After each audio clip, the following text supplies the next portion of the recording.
Bismillahirrahmanirrahim. Assalamualaikum warahmatullahi wabarakatuh. Saya Rebani dengan NIM 11901115 dari kelompok 4. Di sini saya akan menjelaskan perencanaan evaluasi. Perencanaan evaluasi dibagi menjadi beberapa komponen. Yang pertama, analisis kebutuhan, yang di dalamnya sesuatu proses yang dilakukan oleh seseorang untuk mengidentifikasi kebutuhan dan menentukan skala prioritas pemecahan. Yang kedua, menentukan tujuan penilaian. Tujuan penilaian merupakan dasar untuk menentukan arah, ruang lingkup, jenis atau model, dan karakter alat penilai. Selanjutnya, ada mengidentifikasikan kompetensi dan hasil belajar.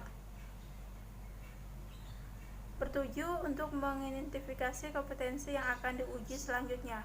Yang selanjutnya menyusun kisi-kisi. Kisi-kisi adalah format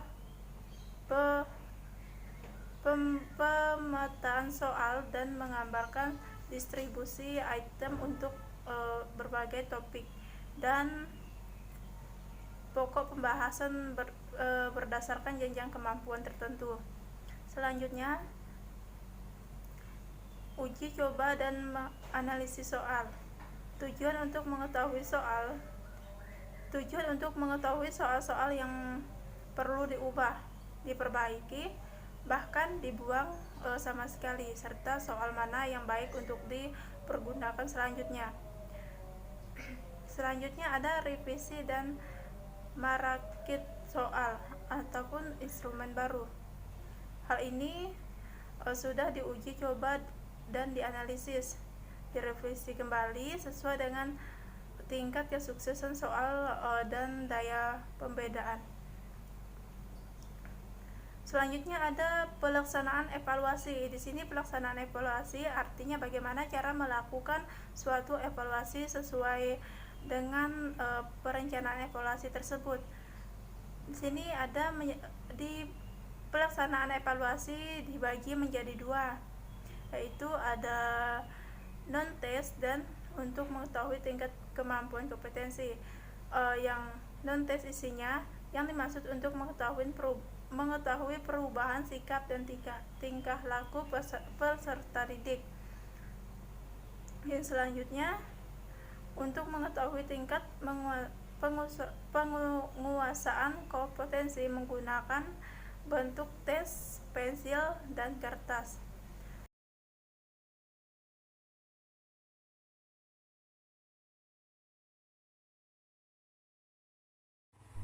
Bismillahirrahmanirrahim. Assalamualaikum warahmatullahi wabarakatuh.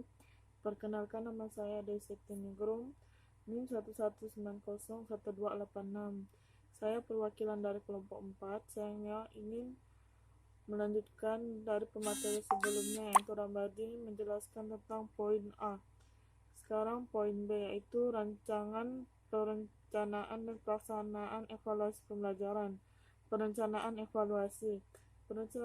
Perencanaan evaluasi dimaksudkan agar hasil yang diperoleh dari evaluasi dapat lebih maksimal.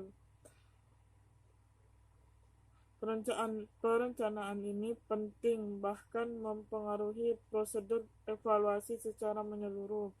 Perencanaan evaluasi dilakukan untuk memfasilitasi pengumpulan data sehingga memungkinkan membuat pernyataan yang valid tentang pengaruh sebuah efek atau yang muncul di luar program praktek atau kebijakan yang teliti. Penilaian yang dilakukan secara konsisten dan sistematik terprogram dengan menggunakan tes dan non-tes dalam bentuk tertulis. Penilaian hasil pembelajaran menggunakan standar penilaian pendidikan dan paduan penilaian kelompok dan mata pelajaran.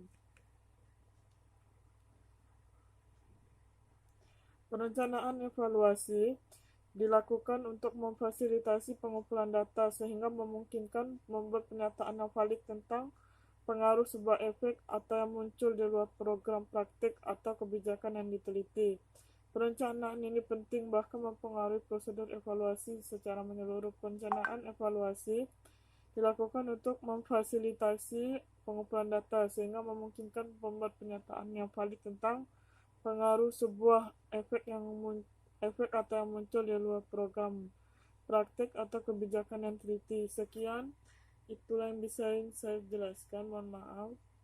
Selanjutnya akan dilanjutkan oleh pemateri ketiga, yaitu Rabani. Bismillahirrahmanirrahim. Saya akan melanjutkan materi yang bagian C. Di sini mengolah hasil evaluasi pembelajaran.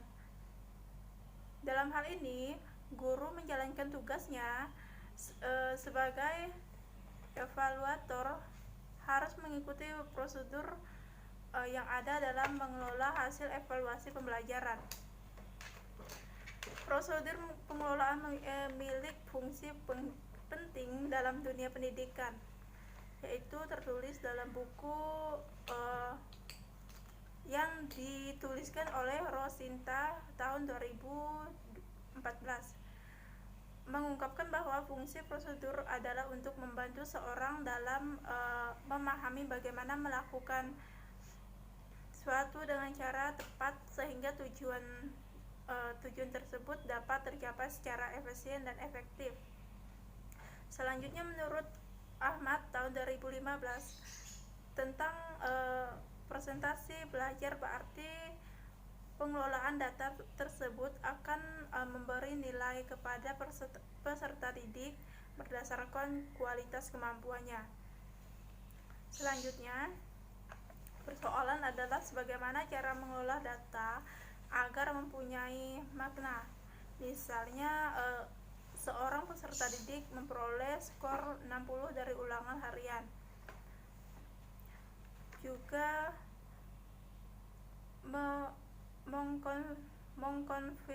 mengkonferensikan skor standar di dalam nilai baik berupa huruf ataupun angka. Selanjutnya, pelaporan hasil evaluasi pembelajaran. Pelaporan evaluasi pembelajaran pada umumnya melaporkan presentasi dan mencapai hasil belajar. Laporan presentasi berisi informasi tentang nilai atau skor yang telah melampaui standar minimal, sedangkan pelaporan pencapaian hasil belajar berisi tentang pencapaian kompetensi dasar yang telah ditetapkan dalam kurikulum yang tertulis dalam buku Masudi tahun 2014.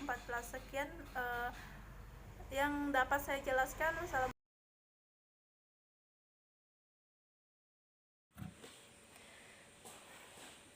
Assalamualaikum warahmatullahi wabarakatuh. Perkenalkan, nama saya Ika Dini, NIM 119011336.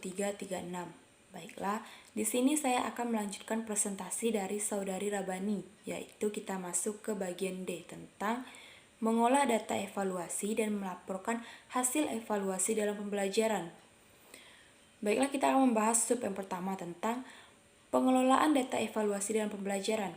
Pengelolaan data evaluasi dalam pembelajaran ialah suatu kegiatan perencanaan yang dilakukan untuk mengevaluasi atau menilai proses belajar siswa dengan pendidikan gurunya. Nah, ada 3 hal yang perlu diperhatikan guru dalam melakukan pengelolaan. Yang pertama, men-skor ialah memberikan skor pada hasil evaluasi yang dapat dicapai oleh peserta didik. Yang kedua, mengubah skor mentah menjadi skor standar sesuai dengan norma tertentu. Dan yang ketiga, mengkonversikan skor standar ke dalam nilai, baik itu berupa huruf maupun angka-angka. Nah, ciri-ciri dari prosedur pengelolaan ialah: pertama, adanya tujuan dari melaksanakan aktivitas atau langkah-langkah tersebut. Yang kedua, adanya bahan yang diperlukan jika prosedur tersebut bertujuan untuk membuat suatu produk atau untuk melakukan aktivitas. Dan yang ketiga, adanya langkah-langkah yang detail mengenai proses suatu pekerjaan secara berurutan. Serta yang keempat, adanya batasan-batasan aturan yang harus dipatuhi dalam proses. Baiklah, kita akan masuk ke sub yang kedua tentang pelaporan hasil evaluasi dalam pembelajaran. Menurut Nuria tahun 2014 mengatakan bahwa pelaporan hasil evaluasi ialah suatu laporan yang menggambarkan hasil dari proses belajar siswa yang sudah diolah dan disusun berupa angka-angka.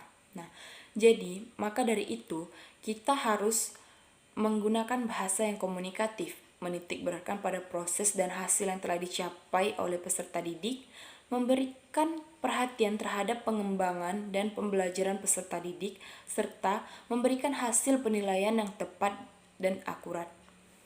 Baiklah, sekian dari kelompok kami. Kurang dan lebihnya saya mohon maaf, karena yang baik itu datangnya dari Allah, yang salah itu dari diri kami sendiri. Wabillahi taufik walhidayah. Assalamualaikum warahmatullahi wabarakatuh. Terima kasih.